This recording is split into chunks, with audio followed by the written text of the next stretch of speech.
Fala galera, beleza? Então nossa resoluçãozinha da prova, tá? Das minhas questões da prova. Então vamos lá. Primeira questão aqui, claro que as ordens talvez alterem aí para quem fez a prova antes ou depois, dependendo se eu coloquei para baralhar, né? Downy Montes. Na figura está ilustrada uma esfera condutora, carregada. O campo elétrico, devido às cargas na esfera, é nulo nos pontos. Onde que o campo elétrico é nulo num condutor? Dentro deste condutor, apenas dentro do condutor. Então, P1 e P2. Na casca, a gente tem metade do campo elétrico externo, né, porque dentro você não tem, é uma blindagem eletrostática que acontece aqui. E 3, você calcula o campo elétrico normalmente. Na verdade, aqui muito próximo da esfera desse tamanho, não é tão normalmente assim, mas dá para calcular. Tá? Então, você tem campo elétrico nulo dentro da esfera e potencial constante. Mas ele não perguntou do potencial, então bora lá. Durante uma tempestade, concorrência de grandes números de raios, uma pessoa estará mais protegida da ação desses raios se estiver dentro de um automóvel, embaixo de uma árvore, embaixo de uma marquise de ônibus, deitada num campo aberto, em uma rua longe de objetos metálicos. Primeira coisa, eu vou excluir deitado num campo aberto, porque, né, tá você e o ambiente, então não é legal. Agora, se você ficar embaixo de uma árvore, de uma marquise, de ônibus, algum ponto mais alto, esse ponto vai servir de para-raio, ele pode puxar o raio, principalmente a árvore que está cheia de pontas, né? O poder das pontas que a gente viu. Então, estas duas são descartadas. Sobram duas alternativas e, igual comentei com vocês na aula, dentro de um automóvel pela blindagem eletrostática, porque dentro o campo elétrico, o potencial, o campo é nulo e o potencial é constante. Tava de boa essa prova, hein? Duas esferas maciças A e B, de raios A e B, respectivamente, onde RB é igual a 2RA, estão muito distantes uma das outras. Sobre a esfera B, distribui-se uma carga Q. Em seguida, as duas esferas são conectadas entre si por um fio metálico muito fino. Após cessar a transferência de carga entre as esferas, pode-se afirmar que... O que acontece? Se você deixou trocar a carga ali, a primeira informação que eu tenho, o potencial elétrico em cada uma das esferas será o mesmo, obrigatoriamente. Por isso que você teve uma cessão dessa troca de cargas. Então não temos como marcar essas duas. Já achamos a resposta correta aqui em cima. E vamos ver as outras alternativas porque elas estão erradas. O valor do campo elétrico na superfície das duas esferas é o mesmo? Não, porque como tem uma esfera menor, tem o poder das pontas, e que apesar do potencial ser o mesmo, o campo é mais intenso. Então é essa característica, o poder das pontas, que descarta, as duas de cima. A esfera que é menor terá um campo elétrico mais intenso. E aí sobra a alternativa que aqui seria a alternativa C, né? Considere duas esferas de cobre de diâmetros 10 × 10 a menos 2 metros e 4 × 10 a menos 2 metros, inicialmente isolados, muito afastados e carregados com carga Q1 21 10 a menos 6 e Q2 35 10 a menos 6, respectivamente. Ligando-se as esferas por meio de um fio condutor, um fio condutor de cobre muito fino, após estabelecer seu equilíbrio eletrostático, as cargas nas esferas serão... Eu posso calcular a capacitância das esferas, certo? Então, a capacitância da esfera 1 é o raio sobre a constante de elétrica. Então, o raio dela, eu tenho o diâmetro aqui, tem que colocar metade, tem que ficar esperto. 5 vezes 10 a menos 2 sobre a constante. Eu vou deixar assim. Tá? E a capacitância 2 seria o raio 2 sobre a constante de elétrica. Eu posso colocar 9 10 a nona, mas eu não quero. E aqui eu vou colocar 2 vezes 10 a menos 2 sobre K. Lembrando que eu estou colocando metade porque ele fala o diâmetro e a gente usa o raio aqui. Bom, antes do toque, né, você tem aquelas duas cargas ali. Depois você vai ter a mesma carga. Né? Então o que a gente tem? Deixa eu colocar aqui. Acho que eu vou calcular a capacitância assim, acho que vai ficar mais fácil. Deixa eu pensar aqui.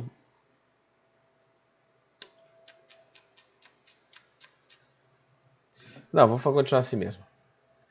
Tá? Você tem as cargas iniciais, deixa eu apagar esse negócio que eu fiz. Então, a carga 1 inicial mais a carga 2 inicial é igual a menos 21, 10 a menos 6, mais 35, 10 a menos 6. Então, a carga inicial do sistema, né, a combinação das duas, menos 21 dá 9, com mais 5, 14, é isso? 10 a menos 6 coulombs. Essa é a carga inicial. Quando você coloca em contato, a carga inicial do sistema tem que ser igual à carga final, conservação da carga elétrica. O que acontece aqui? A carga inicial eu já sei, 14, 10 a menos 6. A carga final é a carga final de 1 mais a carga final de 2. Eu vou abrir um espaço aqui, vou colocar essa informação aqui embaixo. Essa que eu já calculei, que é a carga inicial, que eu não vou usar mais. E vou abrir esse espaço aqui. Bom, o que acontece? A carga de cada uma das esferas é a capacitância vezes o potencial que ela está submetida. Aqui pode ser U ou V, né? Já expliquei isso para vocês. U é quando a gente está falando de diferença de potencial, que normalmente para capacitores e de placas planas, e quando é uma esfera a gente fala de potencial só. Então aqui fica 14, 10 a menos 6. No lugar da capacitância 1, da carga 1, desculpa, eu vou colocar capacitância 1 e potencial final. E aqui capacitância 2 e potencial final. Só que o que acontece, o potencial final é o mesmo, tá? Porque ela está em equilíbrio. Então eu posso pôr em evidência, 14 vezes 10 a menos 6 é igual. Aqui vai ficar com capacitância 1 mais capacitância 2, que multiplica o potencial final. Só que as capacitâncias eu já isolei. Elas estão aqui, ó. 5 vezes 10 a menos 2 sobre K, mais 2 vezes 10 a menos 2 sobre K, que multiplica o potencial final. Aqui eu sei que o K vale 9/10 a nona, é constante eletrostática. Vai ficar 14 10 a menos 6, que é igual 7 vezes 10 a menos 2, dividido por 9, 10 a menos 9, que multiplica o potencial final. Aqui eu vou usar a minha calculadorinha, tá? Aqui vai dar 2, vai dar 18, né? Não precisa de calculador, não. Então, o potencial final é de 18. Deixa eu fazer mais pro canto aqui, peraí. O potencial final é de 18. Passo 7 dividindo primeiro. Dá 2 aqui, né? Passo 9 multiplicando é 18. 18, aqui vai subir, vai ficar menos 2 com mais 9, dá 7. O 7 vem para cá e passo subtraindo. Puxa, agora me perdi na minha conta, peraí. Não vai subir. Vai ficar menos 6 com menos 9 dá menos 15. Com aquele 2 que foi para lá, tá? Com esse 2 que veio para cá, menos 15, menos 13. Menos 13 volts. Eu achei o potencial. Tá, professor, mas ele quer saber as cargas. Bom, eu preciso calcular a carga de uma só. Tá vendo que todas as alternativas da esfera A, eu tenho valores diferentes da esfera B. Então, vou usar a esfera A. Tá? Vou usar a mesma equaçãozinha do QQ. A carga eu quero, a carga final. A capacitância eu sei, essa coisa maluca aqui. Estou pegando a esfera 1, tá? Então vai dar 5 vezes 10 a menos 2, dividido por... Aqui se eu não substituísse o K, eu poderia simplificar aqui. Eu resolvi substituir. 9, 10 a nona, vezes o potencial final, que é 18, 10 a menos 13. Tá? Deixa eu só ver... Ah, gente, aqui que tá errado o meu sinal, ó. Perdão. Aqui não é menos 9. Eu tava achando estranho o potencial tão pequeno. Aqui é 9 positivo. Mas eu não vou digitar não, vai ficar assim mesmo. Então, ó, 9... Agora vai fazer sentido. Potencial 10 a menos 13. Você tá doido? Então, vamos lá. 9 com menos 6 dá 3. Aqui dá 5. É isso? 5. Bom, vamos ver. Vamos ver o que dá com 5 aqui, se dá um valor razoável. Opa. Deixa eu apagar aqui agora. Que agora deu um potencial muito alto. Né? Deixa eu fazer a conta de novo de cabeça aqui e ver se eu não estou ficando louco. Oh, meu Deus. 2, tá? 18, o 18 tá certo. Dá 3. É isso mesmo. Agora eu acho que eu não errei, não. Menos 2, vai para lá, é isso mesmo. Bom, aqui eu vou simplificar, né? Então eu vou terminar essa conta aqui embaixo, colocar só o valor final. A carga final de 1 é 18 dividido por 9 dá 2. Vezes 5 dá 10. Vezes... Aqui eu tenho o menos 9 subindo. O menos 9, o 9 vai ficar menos 9 porque vai subir da menos 11. 10 a menos 6 coulombs. Então eu já achei a resposta. A carga 1, a esfera 1, né, vale 10 vezes 10 a menos 6. Então você automaticamente a outra tem que valer 4, 10 a menos 6, porque a soma tem que dar 14, 10 a menos 6. Tá, então eu fiz uma baguncinha aí com os expoentes, mas acho que deu para entender. Professor, se eu não tivesse substituído o K aqui, eu acharia potencial em função de K, sim. E na hora que você colocasse aqui nessa equação vermelha, ia cancelar. Então é uma possibilidade. Ou você pode trabalhar só com incógnita e no final, quando chegar no finalzinho, você coloca os valores que você tem. É uma possibilidade. Próximo. A figura a seguir descreve um capacitor didático de placas paralelas. A capacitância desse capacitor tem dependência. Primeira coisa, aquela equação aqui ó, do capacitor não vale para justificar as características do capacitor. Porque esta capacitância aqui, você vai descobrir a capacitância a partir do comportamento dele. Só que a capacitância dele não tem função da carga e do potencial. Ele pode estar no potencial diferente, com uma carga acumulada diferente e ter a mesma capacitância. A capacitância depende se tem um dielétrico, aqui eu vou colocar aquele casinho, né, maroto que eu usei com vocês. ε0, que é uma constante, né, que se fosse o vácuo. O K está para compensar caso não seja o vácuo. A área das placas e a distância entre elas. É esta equação que vai determinar como o capacitor se comporta. Aqui é para o caso do dielétrico. Então, inversamente com a área da superfície, não. Quanto maior a área, maior a capacitância. Então a primeira está descartada. Invariante com a distância das placas, não, porque a distância está ali, então ela vai variar, né? Conforme muda a distância, muda o C. Inversa com a distância que separa entre as placas. Eu aumento a distância, a capacitância diminui. Essa é verdadeira. Proporcional corrente elétrica nas duas placas. Não tem corrente elétrica nas placas. Você tem uma corrente elétrica, né, no circuito, mas nas placas você não tem corrente elétrica, onde você cessa o movimento das cargas. Tá bom? Próximo. Eu já vou repetir a equação que eu escrevi agora há pouco, porque a gente vai usar ela, provavelmente. Aqui é aquele camaroto, que eu nem sei fazer direito.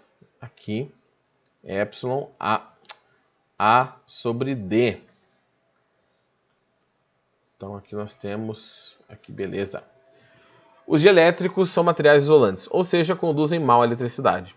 Alguns têm moléculas polarizadas e a distribuição de carga total, apesar de ser nula, é assimétrica. Ou seja, há em cada molécula regiões predominantemente positivas e negativas. Não que a água é um exemplo, né?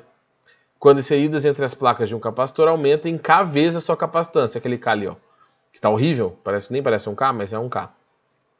Com relação à constante dielétrica, pode ser afirmado que a constante dielétrica, K, da substância é a medida de densidade de carga do material. Isso aqui mede quanto de carga o material tem superficialmente? Não. Não tem nada a ver com isso. Tá? Porque você tem que relacionar outras coisas. É que ele está pensando... Quem viu a aula do dielétrico vai entender. Tá? Quando a gente coloca o dielétrico, o que acontece é uma alteração no campo lá dentro. A constante elétrica de uma substância é medida de permeabilidade magnética do material no vácuo? Não. Tá? O K ele pode ser medido de outra maneira. Que eu não sei se falei para vocês, que é o epsilon sobre epsilon zero. Esse epsilon aqui seria o da substância. Então seria a permeabilidade da substância elétrica sobre a do vácuo, dá um valor. O vácuo tem a maior permeabilidade, então essa divisão vai dar sempre 1, alguma coisa. Então não. A constante elétrica de uma substância é a medida do fluxo elétrico induzido pelo material no interior do capacitor? Também não. Fluxo tem ideia de movimento, de transferência. Não. A constante elétrica K de uma substância é a medida da condutividade que uma... Não, senhor. É um material dielétrico. Não vou nem terminar de ler. A constante elétrica K de uma substância é a medida da sua propriedade de reduzir a intensidade no campo elétrico estabelecido no seu interior. Sim. Professor, não entendi. Vê a aula do dielétrico. Então, ela está explicando certinho. Tá? Quanto maior esse K, quer dizer que, de alguma maneira, indiretamente, maior o campo oposto que ele cria quando colocado nas placas do capacitor. Entre as placas do capacitor. E o último.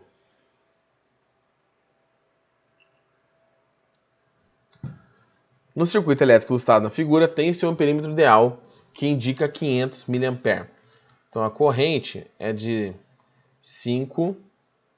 Vou fazer devagar, vai. 500, 10 a menos 3 ampere, ou 5 vezes 10 a menos 2 ampere. Quando a chave K está ligada no ponto B. Então, quando está ligado no ponto B, só a parte externa funciona. Quando a chave ligar no ponto D, a energia elétrica adquirida pelo capacitor. Bom, como ela começa ligada no ponto B de bola, eu tenho uma fonte e eu tenho um resistor. E essa fonte, vocês esqueçam essas coisas internas aqui que a gente não vai precisar. Porque eu já sei que U é igual a R vezes I. A tensão da fonte é igual a resistência vezes a corrente que passa por ela, que é 50 vezes 10 a menos 2. Ou seja, 0,5 volts. É isso, né? 1, 2. Exatamente. Se eu não errei nenhuma conta, é isso aí. Errei uma conta. Errei uma conta? Errei uma conta. Errei uma conta feio. Aqui, mas eu tô ruim com a orientação científica hoje. Aqui é 10 a menos 1. Ô, professor burro. Ó, 1, 2. Então, aqui é 10 a menos 1. Vai querer fazer graça? Aí vai caca, tá vendo? Ei, tal do Loki. 10 a menos 1, 10 a menos 1. Então, é 5 volts. Tá. Agora, quando eu ligar na chave D, esta tensão vai carregar esse capacitor. Como que eu posso calcular a energia? A energia do capacitor você pode calcular como... Como que é, meu Deus? Eu nem lembro qual que é o outro jeito, gente. Eu só sei... O que eu uso sempre, foi o que eu ensinei vocês, é o Q quadrado sobre 2. Então, a capacitância já está aqui, ó. 2 vezes 10 a menos 19. A tensão é 5 ao quadrado, dividido por 2. Dá aquela cortadinha marocha. 25 vezes 10 a menos 9. E olha só, já temos a resposta. Tá bom? A outra equação é... Deixa eu lembrar aqui, gente, peraí. No lugar do U eu coloco... É QC. QC? Acho que é QC, gente, me desculpa, mas eu não lembro. Eu uso sempre essa, porque ela tem o mesmo formato da cinética, da potencial elástica, acho que é mais fácil lembrar. Tá bom? Então eram essas nossas questõezinhas da prova. Um pouquinho de atraso aí para o envio, mas espero que seja útil para vocês. Para quem quiser tirar alguma dúvida, segunda chamada não tem resolução. Então, galera, é isso e adeus!